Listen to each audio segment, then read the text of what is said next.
আমাৰ এটা source information আছিলে যে কেইজনমান লোকে এটা কনস্পিৰেচি কৰি এটা টেৰৰিষ্ট আউটফিট খোলাৰ প্ৰযোজনা চলাইছে। এই খবৰ পাই আমি 3জন লোকক আটক কৰিছোঁ। गोदान भिडिअनि गेजेरजों नोंथांमोनखौ फिन खेबसे बरायग्रोनानै लानाय जाबाय। मानि सायाव सावरायगोन नोंथांमोना गासैबो मिथिखाबायानो जानांगौ थाम्बनेल आरो टाइटेलखौ नायनानै। जोंहा दाख्लै फुंबिलि समाव जाय 3 सुबुंखौ हमनानै लाना थांदोंमोन, जेरै अल बिटिआर कन्ट्रेक्टर एसोसिएशननि प्रेसिडेन्ट बिक्रम दैमारी आरो एक्स एमएलए हितेश बसुमतारी बिपिएफनि, आरो ओरैजाय सुरक्षा मन्चनि प्रेसिडेन्ट दावराव देख्रेब बिथांमोनखौ फुंनि समाव हमनानै लाना थांनाय जादोंमोन। बे जाथायनि सायाव गोबां मानसिया गोनो गोथो जादोंमोन जे मानि थाखाय हमना लांदों, मा जादों, जाथाया सोरनि फान्दायनाय दं, बेफोरबायदि जाथाय गोबां गोनो गोथो जादोंमोन। नाथाय दिनैनि दिनाव सोराङाव फैबाय, जाय जोंहा क'क्राझारनि एसपि नबनीता शर्माया प्रेसमिटनि गेजेरजों फोसावनानै होबाय। बिथांमोना मोनसे आफाद दानो नागिरदोंमोननो, हाथियार लाग्रा बेबायदि खोथा बुंदों। दा जोंहा हाथियारखौ मोननाय जादोंमोन, जोंहा हितेश बसुमतारीनि न'आव मोनदोंमोन। M16 राइफल मोननाय जादों होनदों आरो AK-47 मोननाय जादों होनदों, लोगोसे सिलाइ गुलि बारुद मोननाय जादों होननानै बुंदों आरो गावनि फोसावनाय बायदिब्ला। दा बेवहाय ओरैजाय हितेश बसुमतारीनि बिसिया बुंनाय बायदिब्ला फार्स्ट टाइमाव बिसोरो चेकिंखौथ' खालामाखै नङा, खालामदोंमोन ज' थानाय टाइमाव।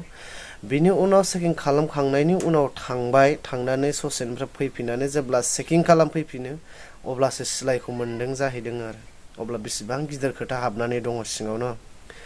दा नैबे जाहोननि जाहोनाव बिसोरो गोदान आफाद दानो नागिरदों होननायनि जाहोनाव बिथांमोनखौ हमनानै लानानै थांदों होनना बुंदों आरो। दा दावराव देख्रेब सारखौ जुडियेल कास्टाडियाव दोननानै बिक्रम दैमारीखौ आरो ओरैजाय हितेश बसुमतारीखौ सानबानि थाखाय माने पुलिस कास्टाडियाव लाबोबाय जाहैदों। बिथांमोनखौ सोंगोन मानो थाखाय, मा इदि आफाद दानाय, मा दानाय, बेफोरबायदि आरो। नाथाय आंनि फारसेनिफ्राय मोनसे क्लियारिफिकेसनखौ आं हरनो सानो जे बिथांमोना जे बेबायदि केस जाबसिननानै लाना थांदों, आं बेखौ मालाबाबो फोथायनाया। मानो होननानै बुङोबा नांगौ टाइमाव दावराव देख्रेब सार आरो ओरैजाय बिक्रम दैमारी सारमोना ओरैबायदि खामानि मावो। माखासे टाइमाव साननैसो सिगां नोंथांमोना नुदों जानो हागौ, जाय बिक्रम दैमारीया RTI होनानै माखासे केसफोरनि, माखासे जोंनि 6 सिडिउलनि जेसेबां पावार एन्ड फांसन थांदोंना थाङाखै, 16टा डिपार्टमेन्ट थांनाय थाङै, बेफोरनि गोबां भिडिअ आपल'ड खालामदों, गोबां प्रेस मिट होदों।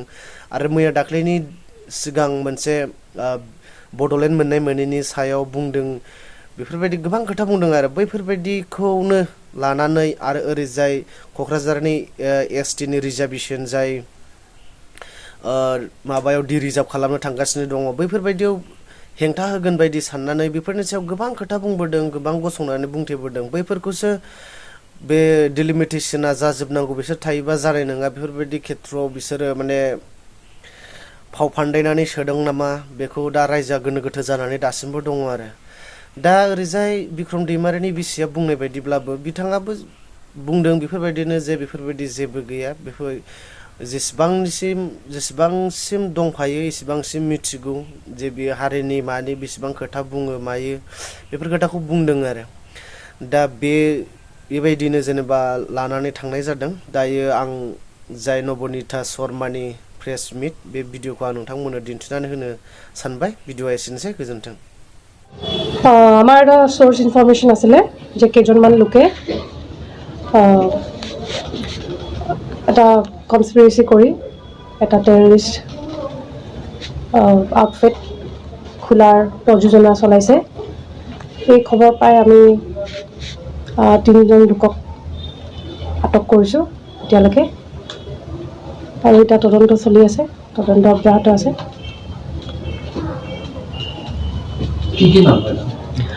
এজনৰ নাম হ'ল দাৰাও দেখ্ৰেব কোকৰাঝাৰ, আৰু বিক্ৰম দৈমাৰী ওদালগুৰি, আৰু হিতেশ বসুমতাৰী বাক্সাৰ।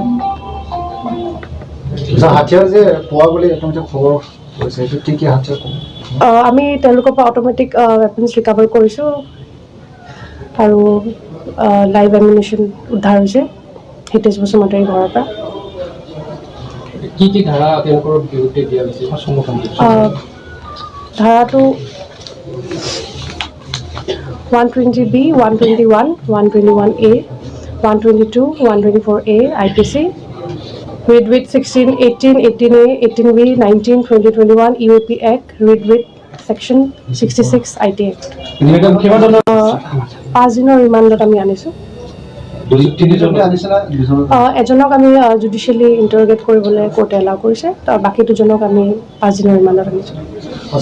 অৰ্গানাইজেশ্যন কি নাম আছিলে, ইনপুট পাইছিলে আপোনালোকে? এইটো আমাৰ ইনফৰমেশ্যন আছিলে আৰু বিশেষ আমি তদন্তত গম পাম, তদন্তত আপোনালোকক জনাব পাৰিম। সশস্ত্ৰ সংগঠন খোলাৰ পৰিকল্পনা কৰিছে? হয়। ওকে। আৰ্মছ এক্টত দিয়া আছিল? হয়। আৰ্মছ এক্টত লোৱা হৈছে? হয়। আৰ্মছ এক্ট এতিয়ালৈকে হোৱা নাই, UAP এক্ট আৰু 66 IT এক্ট। ওকে। তদন্তত আমি চলাই আছোঁ, এইটো বিশেষ আপোনালোকে অলপ চূড়ান্তত গম পাব। হিতেশ বসুমতাৰীৰ পত্নীয়ে দাবী কৰিছে যে এয়া হ'ল সম্পূৰ্ণভাৱে আৰক্ষীৰ প্লেনিং আৰু মিটিং, এই সন্দৰ্ভত আপুনি কি কয়? নাই, তাত মোক ক'বলগীয়া একো নাই। ঠিক আছে।